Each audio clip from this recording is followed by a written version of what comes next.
Good afternoon, ladies and gentlemen. I would like to present my research study on water quality assessment of Sarangani Bay, basis for sustainable coastal management. Sarangani Bay covers the Sarangani province and the city of General Santos, a highly urbanized city of South Cotabato and situated in the southernmost part of the Philippines. Research sampling areas were located in the northwest part of Sarangani Bay. These were the London Beach in Barangay Bawing, Fishport Complex in Barangay Tumbler, and adjacent to the estuary of Silway River in Barangay Dajangas West.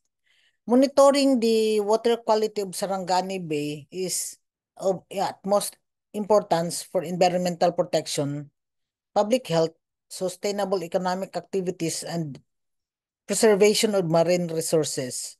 The booming industrial activities and increased population of the city, which are the point and non-point sources of water pollutants, motivated me as the researcher to conduct this study.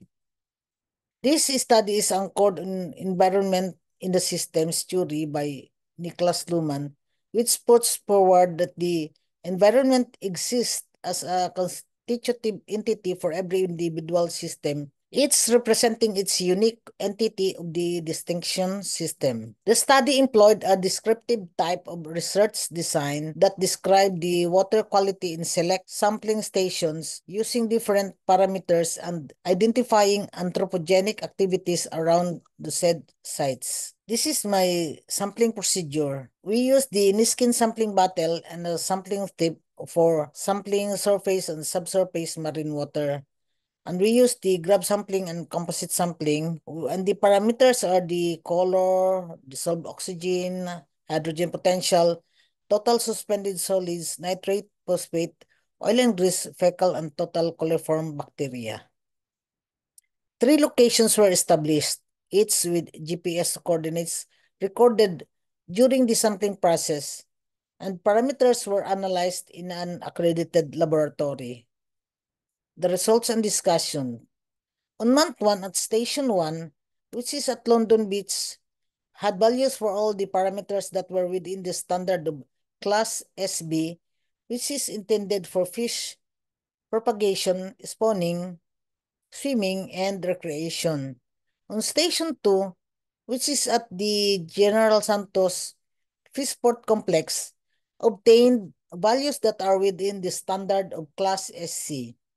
As for Station 3, however, fecal coliform and total coliform values were way beyond the standard. This may be caused by the location of the station, which is near the Silway River, which carries the major water flow. Aside from this, the sampling area is fronting the human settlements, and the wastewater from the households drain into the water body. On the second band of sampling, Station 1 showed normal results for physical and chemical parameters, but not with fecal and total coliform values. Station 2 showed low value of dissolved oxygen that was below standard at the time of sampling. The phosphate level went a little above the standard of 0.2 milligram per liter. This value may have been caused by the phosphates from soap, detergents, and fish bloods that drained into water body that cause also for the dissolved oxygen to reduce below the standard set by the NAR. Station 3, on the other hand, showed normal results for physical-chem parameters, but not with fecal and total coliform values. On the third month, the rest of the parameters obtained normal values except again for coliforms. The increase in such values may be attributed to fecal matter from human settlements as effluent from households was carried through the storm drainage and into the outfalls and flowed into the water body.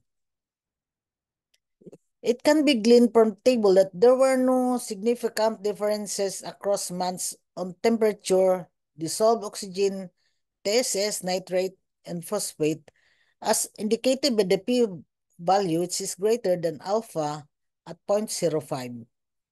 This suggested that the conditions across locations and throughout the sampling period were relatively the same. The anthropogenic activities along Sarangani Bay near the sampling sites are coastal tourism, industrial activities, commercial activities, and residential areas. Based on the presence of organic pollution in the bay, this condition, which is the same to all stations belonging to three different barangay over a period of 3 months, may be attributed to all activities defined. Conclusions. Based on the findings of this study, it has been concluded that the water quality of Sarangani Bay in certain stations was within the established standards in terms of physico-chemical parameters that were covered. However, it was observed that there was the presence of organic pollution along the sampled areas throughout the 3 months, indicating a consistent trend. The human activities that may have caused this condition were the establishments present in the area. The researcher suggests the following actions. The responsible government agencies should increase their monitoring efforts in the sampled sites and nearby establishments. Further, in terms of management directions, they may conduct more capability building seminars through the LGUs. They may revisit the public policies on coastal resources to restore the normal conditions that were for the protection of marine resources and the health of the people in the community. Stringent implementation of environmental policies may ensure economic and environmental stability. To prevent microbiological contamination in Sarangani Bay, I suggest that the John Santos Fish Port Complex improve the chlorination and chemical treatment in their wastewater facility. Co-locators must also disinfect their wastewater before forwarding it to the centralized wastewater treatment facility.